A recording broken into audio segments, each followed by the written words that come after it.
Yeah,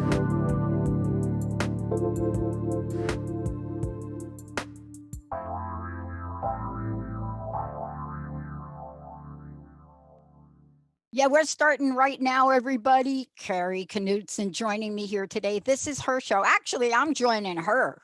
I'm Dr. Pat, and I'm joining her because we're going to get big out loud. And what does this mean to live the complex, funny, and beautiful ride of life? I want to stop for a minute, if we could, before we talk about The Struggle is Real. I want to mention that this episode is called The Struggle is Real.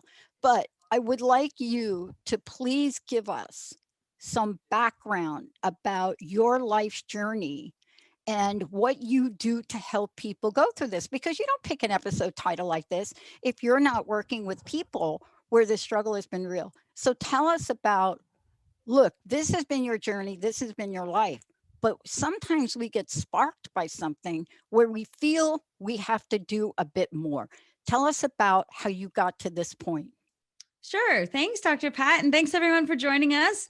My path to be able to talk about this is that I'm a therapist by training. And a lot of what I do in my career is help people with the struggle in whatever the way that looks like for them. And a few years ago, I started talking about things. I call it taking psychology off the couch and bringing it to people. And I started doing public speaking around it, all kinds of struggles, all kinds of ways our thinking holds us back.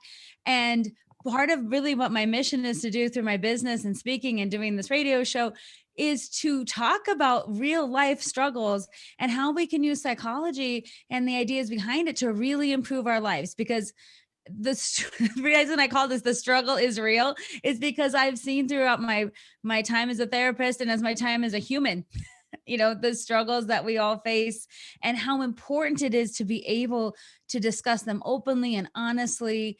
And really more than just like, well, you'll get better sooner. Don't worry about it. Or look on the bright side, or where's your silver lining? Those are really, it's kind of like saying there's no I in team and expecting that to make your team better. Like some little pithy statement that doesn't actually work. So my whole goal is to let's talk about real things. Let's talk about complex things, about hard things. And also knowing that there's one thing I always laugh about was when people said, there's 3 easy ways to do something. Here's the Kari Knutson 3 ways. And I said, I never have a Kari Knutson 3 ways because it doesn't work that way. Life is really complicated and complex, and we need different ways of thinking about problems, and how we show up is different. Everyone's different. So I like to get into the meat of things. I like complex things, and I really like the opportunity to talk about them. So that's how I got here. And that's what I like to say is, and that's what, that's what's so important about the show today, is that in all the work you do and looking at emotional intelligence and really taking a look at how to take psychology off the couch, because sometimes we really need to. We're living in a world right now where people want practical, street smart solutions for things, and they have so many multiple things going on. So today's episode, The Struggle is Real. Let's talk about that. Let's talk about that. Okay. Mm-hmm. How real is it? Yeah, real. Well, the reason I picked that, how real is it? That's perfect. Is because I feel right now it's been over a year of the pandemic. I think a lot of us have tried our best and have worked through a lot, but it's hard because we're over it, right? But it is not over us, right? We are still forging on, and the complications in life, in work, with our families and relationships and opportunities, there just hasn't been like an end in sight. It might be getting better, but we're not there yet. And I think everyone's talking about the new normal or the next normal. And I think it's just the next moment because it's so hard. And I feel like the struggle is real is because a lot of us are grappling with like, I'm overwhelmed. I'm tired. I have a lot of grief around this. And then there's a lot of collective grief too. And then it's almost like you can hold on for a little bit, but the more it goes and changing and patience and pivoting and stepping up that we're supposed to do, we're tired and we're struggling in a lot of ways, personally and globally. And I think that's why it's important to talk about it, because you don't have to be, I see a lot of people comparing, I might be struggling like this, but at least I'm not this. And we diminish our struggles, and that does nothing to help the greater struggle. So I wanted to be able to talk about that today, the disparity of our struggles, to recognize our human struggles, and also to not discount um our personal, Yeah. when comparing. The idea of comparison is the thief of joy, but it's also the thief of being able to process what's really true for you. One of the things I'm really struck by, and So we're going to, that's why I look at it, is the struggle is real, because I think we're in it.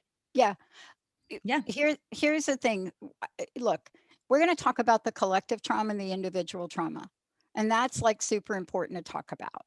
And one of the things I was struck by, everybody knows I was born on the East Coast, so I still get connected to East Coast and East Coast news. And this morning, I was made aware of a doctor out of Philly, out of the Philadelphia area, because of course I live closer to Philly than I did to New York. And they named a street after her, Dr. Alla Stanford. She is a pediatric doctor, but she flipped her business around to go to vaccinating people, brown and Black people. And she lives in a community where the national average is 8% for folks getting vaccinated. And she flipped it around. And in her particular clinic, she is at 70%. So I think to myself, in today's topic, the struggle is real. And I think about what it takes for each of us to emerge and to say, I have something I can do to help the collective and the individual. And I'm really struck by this topic because even when we're down and out individually, boy, we have such resilience that we can rise up. And so many people are rising up to help others. What do you think of that? Yes, I think this is comes with the idea of dualistic thinking. Sometimes people get in the trap of like, one thing is only can be true. So if I'm struggling, I can't be resilient, right? And I think like if everything's bad, then it's just all awful, right? Like, so the dualistic thinking is yes, no, right, wrong, good, bad. And in the case of the struggle, sometimes we get so involved in our own struggle, it is hard to remember, one, that we are resilient, two, that we have things to offer, or we can be stuck and sad and overwhelmed and in the struggle, and there is still things out there that we can contribute to, right? Or things that we can connect with. So two things can be true at once. And what I see is the hard time with people being resilient is when we get in that stuck place, the two things we do is we either stay so stuck that we just are overwhelmed with it, or we deny that we're like, we're like, well, I'm kind of sad, but blah blah blah, or other people have it worse, or I'm doing okay. And we don't acknowledge, truly, we kind of gloss over, or we're just in denial, right? Because we that keeps us somehow safe. Because sometimes it's hard to be, I'm really mad that this thing didn't happen. I'm so disappointed that I didn't get to do this. I feel overwhelmed that this thing happened the way it did because of this. If we could express our feelings and do the dualistic, get out of thinking, that's what helps resilient. So like you said, Dr. Pat, like we can do two things at once. We can be in a crisis and we can see opportunity, but the leap of the struggle is then to take action, right? To do that. And so that's what I see as what keeps us from being resilient sometimes, is either don't acknowledge that the struggle is real and you're in denial, or you're so deep under it, you just can't, you can't get out. Boy, we have an expression for that back east, being so deep under it. And, one of the things too that I want to talk with you about is the experience of last year and what it has created for people. Can you talk to that? Because I think of last year, it's actually been longer than last year. I mean, I keep saying last year, but I think it's been longer than that. And I want to think about, these experiences and how did they play out, right? How do you see that people have moved through this past year as individuals, but also at the global or national level, because there's no real, how should I say it? Usually there's a pretty big gap, but things are so blurred, aren't they? Yeah, I think there's definitely two, if you think two roads that we're traveling, one is a global, national, but even global, because of the pandemic, like that we've had this collective trauma around how our lives have changed that people all over the world can relate to, right? The fear of be dying, right? The idea of being in lockdown, the idea of changing our jobs, our schools, how we commute, how we work, access the things that the things we have access to, like toilet paper, simple things we take for granted. I think we also, even though we're on a, concurrent kind of roads, we also have to acknowledge, though, depending on your race, nationality, socioeconomic status, gender, sexual identity, zip code, like any of those things that make you the other, you're probably having a different experience. Even though we're having this global experience in the pandemic, we have to recognize that it is not singular, right? And there's people who have different resources than others during this time, and that creates different fears for other people during this time. But there's no doubt that we have all experienced some kind of trauma related to the pandemic on a global level. And then it's been since March, and now it's April. So it's been a year and like a month, right? And then if you put the concurrent, like the other kind of road we're on individually, how has my job changed and my life and my family's needs and the things I'm scared of and my ability to connect to my family, my opportunities, right? The things I've lost and the things that would happen that are not during even a pandemic, like friends that family members that get sick that have nothing to do with COVID, the loss of a pet or something, or financial worries that are then exaggerated because of the COVID time, right? And even small things that you feel like, I missed celebrating this person's big event. I missed time in my book club. I missed time being with other people, right? Those little things that we kind of discount. So again, we're on our individual roads, and then there's like the global road, but the collective trauma is real. And so is individual trauma. And I think we have to recognize that and not compare it to others. So not comparing is one thing, and also recognizing my road is different than yours based on a lot of things that are just how I show up in the world and my experience. And so that idea of, we have to recognize that we've been impacted, but hold the space. Like maybe your life looks totally different than mine, but we've both been through the pandemic, right? Maybe you have different resources than I do. I met some person recently, I got to tell you this, that said, I'm living my best pandemic life. Like honestly, my job, I was always working from home. I always had a flexible schedule. I didn't really feel that. I don't have kids. And I've been doing some extra things around my house that make me feel good. But now I feel guilty for sharing that. I feel guilty saying that I'm doing okay. Right. And then many other people said, this has been the worst year of my life. Right. I've lost my job. I've had financial difficulties. I've had sickness. And then the person's like, but at least I'm doing okay compared to someone who died. Right. So even them comparing themselves. Right. Yes. So it's a lot, but I do think we have to hold some space for, again, two things to be true. I can have my own experience. Other people can have theirs, but we've all been affected. Yeah. And when we come back from break, I want to talk about some of the nuances. I want to talk about some of the nuances we don't talk about because we think they're so trivial that we don't bring them up. We just don't talk about it. We're almost embarrassed to complain about the fact that we cannot go get our hair done or our nails done. So we complain about that. But if you are a 24/7 homekeeper, man or woman, and there are these small things that have given you relief from your life, albeit small, and you're not able to do them, what is the accumulated impact? And for those of you out there, maybe it's not that. Maybe it's something else that is so absolutely gut wrenching. Not being able to hold your grandma, losing someone like a couple of my friends have lost people. What is it about this that we look at now? Do we see a light at the end of the tunnel? And how do we feel about people that think differently than we do about whatever is being provided to us? All of this and much more. And it has to do with how we respond, emotional intelligence, and how to build our own personal blueprint for resilience with Kari Knutson when we come back. We'll be right back.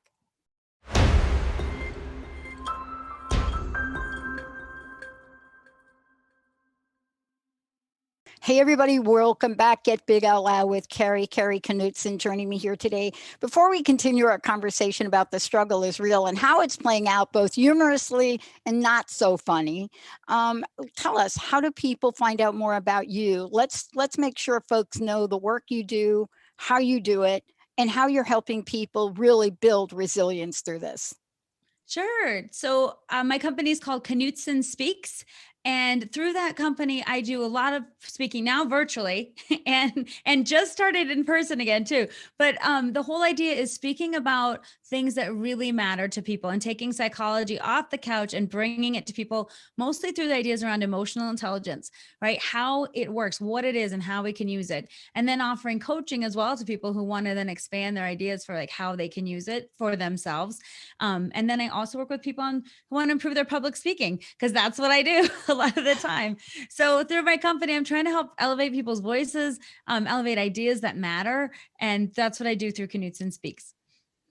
And this is one topic of many that you take on. And one of the things you have is you have both multiple sides of an issue. You bring to us the heartache, the gut wrenching aspects, but then there's also the stories you share that people share with you about a silver lining. And so folks have often asked me recently, hey, um we've heard you talk about certain things that are happening through this that perhaps wouldn't have happened through this. And I said, yeah, it's really interesting. I don't think we would have stopped long enough to do some of the expansive things we're doing. And yet, at the same time, as a business owner, you have to make sure that you supply the proper funds. And I was joking with somebody today because I applied for whatever those loans are, PPP and a disaster loan. And I'm trying to get forgiveness on my disaster loan from the Small Business Administration. And it disappeared from my bank account. And I'm like, where did that go? I mean, did it get bundled with this other thing that's going on? Because it always appeared on my bank account. And now it's gone. And I'm thinking, could that really be? Could it really be? And I thought to myself, just sit there, Pat, and don't say anything. See, that's the dark side of this, right? That this is the flight or right, fight or flight. This is the subconscious flight part that says, geez, Pat, maybe if you don't look into it, it will clearly disappear. Now, I got to give the Small Business Association much more credit than that. I do not think it disappeared. I'm not sure where it went. But as a business owner, I better find out. But ask me if I really want to check into Right. it. It's like the small, maybe it really happened and maybe something good happened. Is that the idea of like, maybe something good happened to me right now? Maybe something actually good came out of this. That's it. I mean, but here we are. And have you laughed at some of this? I mean, I watch some of the things that seem to pop up that are hilarious. Then I also watch some things that pop up that are people are really saying, I can help other people. And they're literally sharing their lives on social media to do that. And I know a lot of times we really get on social media and we focus on a lot of things that are politically important, but they focus on really the dark side of things. But there's a lighter side. Do you have any lighter side moments? Oh, yeah. And I think like what you're saying, to look for those moments, especially in the middle of the struggle, and to allow yourself to find humor and to see things that are funny. Like sometimes there's something called Some Good News that's on an Instagram or maybe other things, but that's how I watch it. Like just full of good news that lights you up. And like for me, the Bernie Sanders memes that are going around still from the inauguration, like make me laugh hilariously. I ordered a sticker just because of that, because it just makes me laugh to see it. And I was like, I just want to laugh at something. Right. And then there's something like recently too, I saw this thing called the Target Dress Challenge, where these Target produced a dress that looks like it's from Little House on the Prairie. People are buying it and then taking pictures of themselves posing with chickens. And like, they're like, I guess if we have to go through a pandemic, we might as well look like we lost the farm too. But I found myself like laughing out loud, like, and then feeling strange for laughing, or like, is it okay that I found something funny when the world's like burning down? Like but it's also, I think, important to where's the humor? Charlie Chaplin said something like, looked at in its short term, life as a tragedy, but in the long term, it's a comedy. And I often try to think, can we find the humor as part of dealing with the struggle? Like, are there things that you're doing that are funny or that you can go to like, the reason I got that stupid sticker, because it makes me laugh when I see Bernie Sanders in that pose with his mask, with his mittens. Like, it's just a easy win. You know what I mean? For me. And then when you see too, I always say there's another phrase, like, you look for what you see. Or is it you see what you look for? I think it's you see what you look for. I think I messed that up. But oftentimes, when you think, what's good in the world, right? Right. And sometimes our lens is so like looking for the negative and the bad, that sometimes we miss the good things. And something I've been just doing for myself is trying to notice the good in the world, like notice the little things, like even the wins of, like, my car broke down the other day, and this guy came out to fix it, and it wasn't the battery, and he was like, it's not the battery, it might be the starter. And like, he banged on the starter, he's like, but it didn't quite catch. He goes, maybe it's the fuel tank. And then he's like, I'm gonna figure this out for you. And he's like this AAA guy who probably gets paid whether he fixed my car or not, but he's like, no, we're not going to get it towed, we're going to figure it out. And I just love that moment of his like enthusiasm and getting all about my car. And I just had to giggle. I was like, you just made my day. And he goes, well, your car's still broke down. I'm like, but you tried. And then actually whatever he did, it worked. And I got to the lot to get it fixed. But I thought that moment of his funness and like, let's try this out, like, made me have fun in a moment when my car is broken down. You know what I mean? Like, how other people can influence us. And if we look for it, then we might see it. That If whole we just idea. give it a moment of light. It's like, it's funny because here in Washington State, our governor had been coming on quite a bit in different phases. And, they did a brilliant plan, I think. This is my personal opinion of how early on, of course, we were the first site here in Washington State. And early on, they laid out a phased in plan and a phased out plan. But he referred, please don't email me on this, guys, but because I had never heard this before, he talked about us as Benny, help me, Washingtonians, how did he say it? And he talked to us as Washingtonians or something like that, like Washington State, right? So we're these Tonian types. So then I started a conversation with, well, wait a minute, what do you call Jersey people? Can we give Jersey people a name? Because our governor just clearly inclusively had that meme, had that phrase. And then I find out, of course, we call ourselves that here. And then I started to think, well, what do we call the people in Alaska? What do they call themselves? How about the people in New York? Are they Yorkies? How about the Jersey people? Are they Jerseyites? And then I went over to Pennsylvania's because then I said, can Pennsylvanians be Pennsylvanian Tonians? And it was just this moment. Now the governor doesn't know that I did this, and because I've been living here since '92, and it's the first time I heard that reference. Maybe Benny can say it better than I can, but it was the first time. And the first time he said it, I kind of chuckled a little bit, and then after he said it over and over again, it raised a sense of pride. Mm-hmm. It raised a sense of pride. But then when I talk to other people that don't live here, they're like, well, what are we in California? What are we? Are we this? So every state doesn't have that phrase. And it Mm-hmm. was just a moment. He was very serious, but it was a moment of phrasing where if you had not heard that phrase before, and this was a year ago, if you had not heard that phrase before, you kind of stopped for a minute. Mm-hmm. But then after a while, it grew on you. But there was a funny side to it. What do you call the people in Ohio? How about New Mexico? What do they call themselves? And so here's one little incident by Governor Jay Inslee of Washington State, boldly talking about this, a phrase I had not heard in the public before, that turned out to be a conversation where the people I know in different states tried to come up with their own state name. When we come back, we're going to talk about what have we learned? What part of the cream has come right to the top? What have we learned about gender identity, about religious affiliations? What have we learned about our political ideology? What have we learned from all of this? What have we learned about humanity and kindness and love?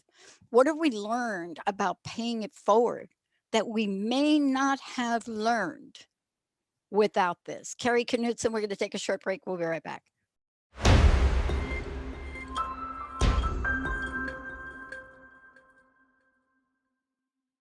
Thank you, Governor Inslee, and I apologize in advance for absolutely destroying what we call ourselves here in Washington State. Benny straightened me out right there during the break because there is no R in Washington, Pat. Oh my gosh. Kari Knutson joining me here today. Before we keep rolling, how do people find out about you? How can they work with you to get some coaching, some help, and especially what we're going to talk about next? And that is how to manage moods.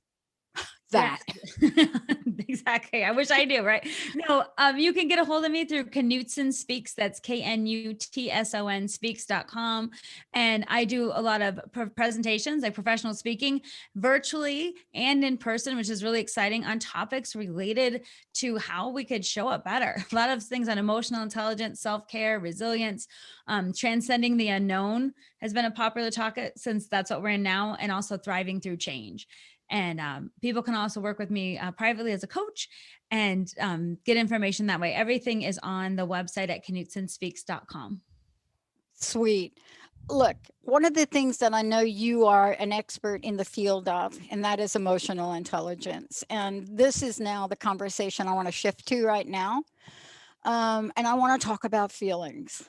And we don't often talk about feelings, especially in our culture here. I mean, we have subcultures in the United States that do, especially my family where I came from. I don't know how much we talked about emotions, but boy, did we show them, right? But Right. somewhere along the line, I changed. And I thought about this before talking to you today. What are the things that have us look at the way we respond to the world? But more importantly, what goes on inside? What is a mood? How is a mood? How does a mood come to be? What are the feelings that generate one mood or another? Let's talk about how some of these moods and emotions have literally come to the forefront for people that would tell you, Kari, I've never cried so much, or I've Mm-hmm. never dot, dot, dot so much. What Yes. has this pandemic done? Yes, that's such a good question, Dr. Pat. And that's part of the struggle, right? How do I deal with all my emotions? Because it's enough time has passed. Like if you said, okay, if this lasted for a month, you wouldn't see anything like what we're seeing now that it's lasted a year and a month, right? The longer it goes on, the longer we endure, the longer we cope, the longer we deny, the longer we don't process, the longer whatever we project our emotions on other people or things, the longer we do that without really diving deep and finding ways to process our emotions. That's why the buildup. And that's why you might see people like right now, like I feel like we see what this has done to bring out the best in people and the worst in people, because we are getting to the point where like how if I haven't processed my feelings and emotions or even affirmed them, right, it's coming out in a lot of other ways, which might be my mood, right, or how I'm showing up. And it might be easier to be upset with other people and other things than it is to identify our own sadness and our own hurt around things. So that way maybe project it out to like, well, my stupid work isn't letting me do this, and things aren't right in my family because of this, and if only this person would do this, this would be okay, or this can't happen because of them. Like externalizing everything is a really easy way, again, to project some of our emotions off onto others, when really what I think we're crying out for is a really honest self-assessment, right, around what's going on with me. And I'll say this around emotions: a lot of people do fear emotions because a lot of people grew up in places where like we don't talk about how we feel, we just move on. Like it's not a question of how are you feeling, it's like we're just moving on to the next thing. You don't get to have feelings. Other people just aren't used to expressing them because they're supposed to be fine or good. So if you're not fine or good, like you can be fine, good, happy, joyful, but if you're in any other category, upset, overwhelmed, frustrated, or sad, don't talk about it. Right. So that's how most of us like have, it seems like you have those two options. And I always have to say this to people. When someone says to you, if you're sad, don't be sad. Or if you're angry, like, wow, you're overreacting. Yep. Nobody's response is to be like, oh, you're right, I shouldn't be sad. Or, oh, you're right, I'm overreacting. It just pins us even more to be like, I'm mad for a reason, right? So when we don't affirm what the feeling is, it just redirects in some other way. And so when I think it's important for people to think about feelings like this, I say feelings are like trying to hold water. You cannot hold the same feeling in the same way, just like you can't hold water in your hands. It goes through, right? So being scared of feelings is like being scared of the water in your hands. And it's feelings can't have the same intensity over time or the same impact. Like if you think about something you were mad about last week, you probably don't have the same intensity today. Same with something you were joyful about, Right. right? It just shifts. Right. So thinking about emotions and moods, it's so important to not judge emotions as good or bad. They just are. And sometimes when we are sad, there is a reason. So we're working. If it's something sad happened, now I'm sad. Something frustrated happened, I'm overwhelmed and frustrated. It means we're working, right? It doesn't mean we are those people. We are experiencing those emotions. And one of the best things we can do to cope with the struggle is recognize that the emotions are real, then validate them ourselves and acknowledge them and get out of denial, right? And redirection, like bring it in is what I say, like own some of that stuff and Yeah. carry it a little bit, acknowledge it. You know, when I was doing organizational consulting work, I think you'll chuckle about this because you do this work. But when I was doing it on a regular basis, one of the things I would do to really flush out differences is I would take a segment, an episode of Saturday Night Live, and I would bring it in to the group. And I realized this weekend I was watching Saturday Night Live with Carrie Mulligan, who was, of course, in the fantastic movie Promising Young Women, and she was on the show. And many people don't know she's got a British accent. So you know, when you see actors in a movie, they don't have a British accent; they're playing like American people, right? But I'm watching this, and I'm looking at Saturday Night Live, and I'm looking at some of the skits, and I'm chuckling about them, right? A little bit, but Mhm. nobody else in the room is chuckling about them. And, you know, so you have to think about your emotions as your emotions or your reflection. And just because you see something funny in a Saturday Night Live skit, which some of those are hilarious to me, Mhm. just absolutely hilarious to me, and other people don't, it doesn't mean one person is right or one person is wrong. I just know that when I'm thinking, hey, let's have some fun, I'm not going to pick Saturday Night Live for my friends. I'm going to enjoy that Saturday For Night you. Live for myself, right? Yes. I'm But going to you be bring up like, you right, that's I, but that's something for you that you know it's funny, you know what affirms you, and you bring up something so great is why do we have to have other people affirm our experiences for it to be real? Like if it's funny for you, can it just be funny? Same as if it's sad for you. You know, like have you ever seen someone deal with something and you're like, God, they really overreacted. But to them, that's their capacity at the moment, right? We tend to judge a lot of other people and then ourselves. And again, it's a big distraction from not only kind of really being in the moment, but also affirming ourselves. yeah, Like it's okay to be mad right now. I'm frustrated and that's okay. I had to say that to myself, you know, my car broken down situation, trying to get a new car was so frustrating. And I just had to say out loud, I am so frustrated right now.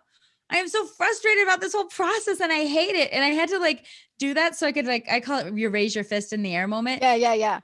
to then go to the next emotion, which is okay, what are we gonna figure out about the car? Right. But I think like for you saying it doesn't have to, you don't need affirmation of other people to laugh at what you think is funny to have it be funny for you.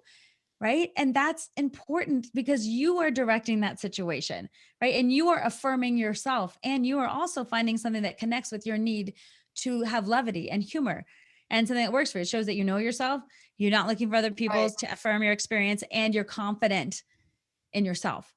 And you realize that what sort of touches me in one way is not going to touch other people. You know, I have to tell you, I have since been educated enough about myself to know that I am different when it comes to then different from my friends, a majority of my friends, when it comes to things like movies or television shows. I know enough of that now that I will never invite anybody ever again in my group to come over and watch The Matrix. I now know not to do that. You have some I'm not discussion even talking about Matrix 4 that's coming out or any. I'm just like, it's like not even on the table. But I did slip, and I did mention that I was really excited to watch. I think it's on HBO Max. I was really excited to watch Godzilla versus King Kong. And you could hear a pin drop when I say, "Oh my god, the most exciting thing for me to now at night is I got to watch that." We're going to take a short break. When we come back, we're going to talk about articulating feelings. And what is a word that, if there was one word that we could caution you about using during a feelings conversation, what would that word be? We're going to give you a tip. It is an important one. I learned it the hard way. We'll be right back with Kari Knutson.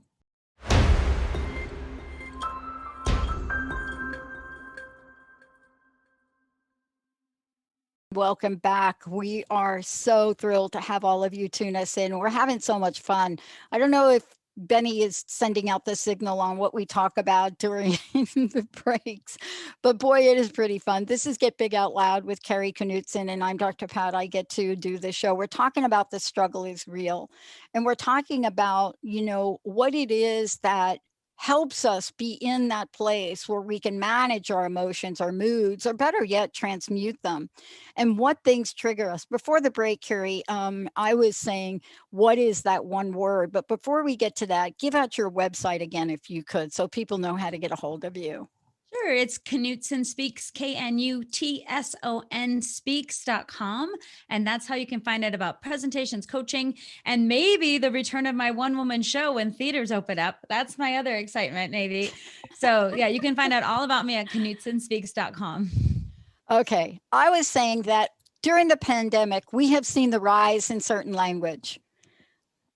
I'm not going to mention what language that is that I cannot say on the show, but we know that that word jumped up.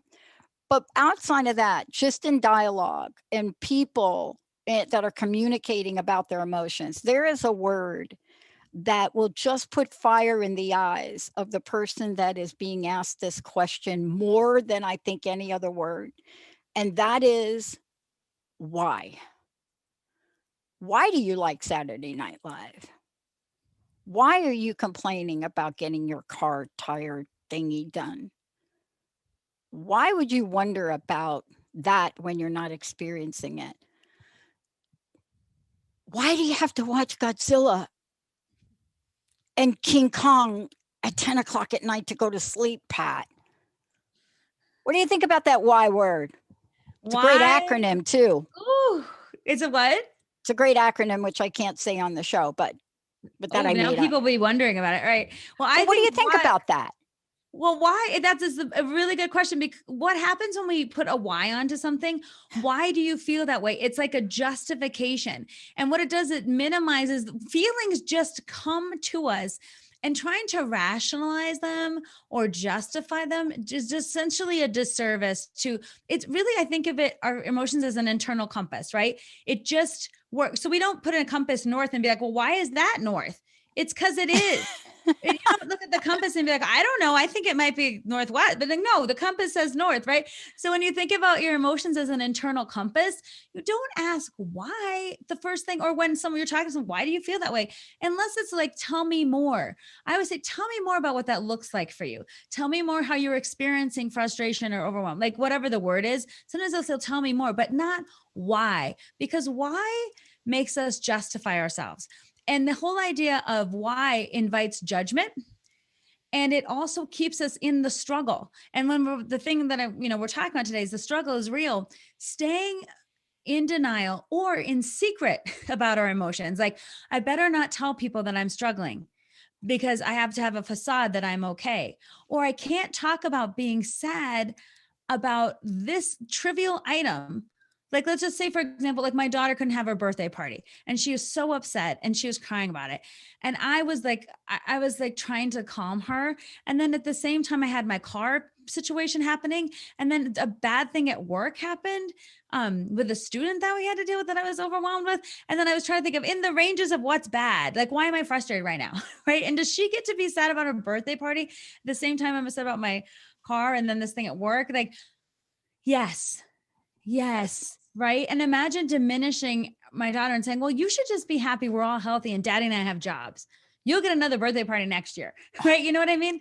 You can't say that. She's in that moment. That's really real. The disappointment is real. So whenever you think about the emotion you have, instead of saying the struggle is real, I say the disappointment is real. The anger is real. The sadness is real. The guilt is real.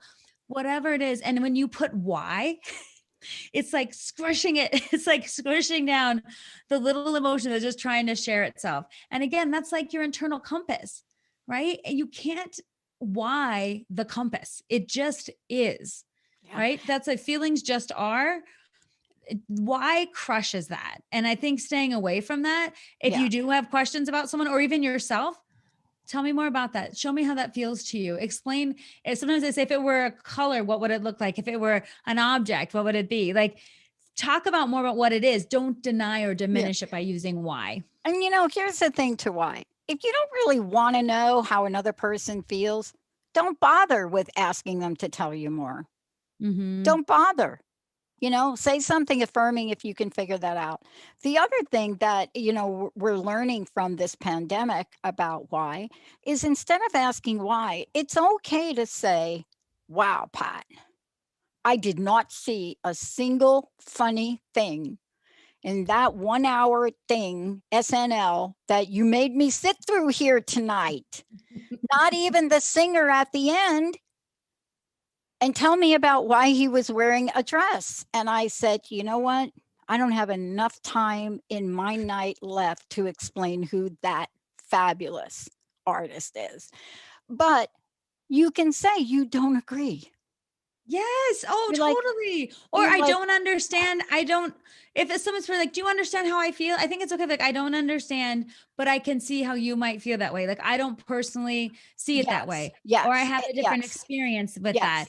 Also, to be able to say it's okay to disagree or to not see things the same way. It's perspective, it's opinion, but it's Exactly. also the idea of, can I be with you? And can, like, say, like, I'm on the other side. Like, I don't know Saturday Night Live, and let's say I didn't like it or whatever, and I had that whole experience with you. But then do I now judge you? Like, does that have to cross over? Or can you be you and I be me in two concurrent worlds where we don't enjoy the same things and don't kind of get what we need from that? Yeah. And it's still okay. And that's, again, the dualistic thinking that traps us. Yes, no, right, wrong, good, bad, agree, disagree, or be. And this is the level right here. This one thing I want to say to everybody, this is the level of mastery on this one thing that the pandemic is calling us to be experts at. This right here is allowing you to be you and me to be me, because right now you ain't going to be able to get up and run to your job 50 miles away. You're going to have to sit in the same room. What can we do to allow me to be me, you to be you, and allow some room for us to get to know each other better? Oh, that's beautiful. And that's such a great way to think about, like, moving forward through the struggle, not from the struggle, but through. Sometimes I say the only way out is through. Wow. And part of that is we need each other. We cannot isolate or be with only people who think and act like us and think that's okay, and everyone else is the other. We are connected, and it's undeniable. And I think the pandemic has just brought that straight out onto front and center stage, right?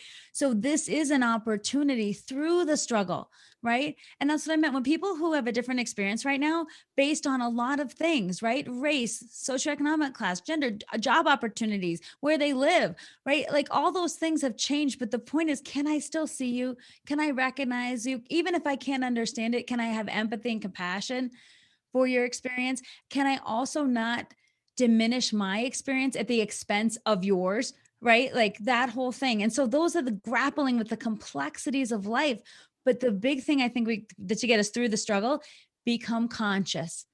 Become conscious when you diminish yourself, when you diminish others, when you're asking why, when you're negating your emotions, when you're in denial, when you're refusing to see yourself as important in the world and your emotions for what they are, as a compass that it just is, right?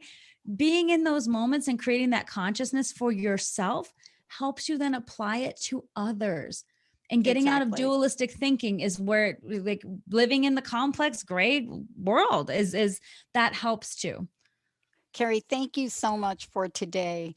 Thank you so much for all that you do. Thank you for a great show. And I look forward for you to get out there and do your one-person show again. Oh, yes. You'll be the first person I'll tell when it's booked. But until then, this is an amazing opportunity. I love this time with you, Pat. And thanks for everyone for listening, and also for your insights, Dr. Pat, and for such a great show. Thank you. And everybody remember this one thing I learned as a kid. If your child will not eat spinach, put cheese on it. Any kind of cheese you want. Anything that will help that child eat that spinach, because I love Parmesan cheese on spinach. I got that at age 4. We'll see you all next time. You have been listening to Get Big Out Loud Radio, where we explore the complex, funny, and beautiful ride of life with me, Kari Knutson, joining Dr. Pat live every second Monday at 10 a.m. Pacific on TransformationTalkRadio.com.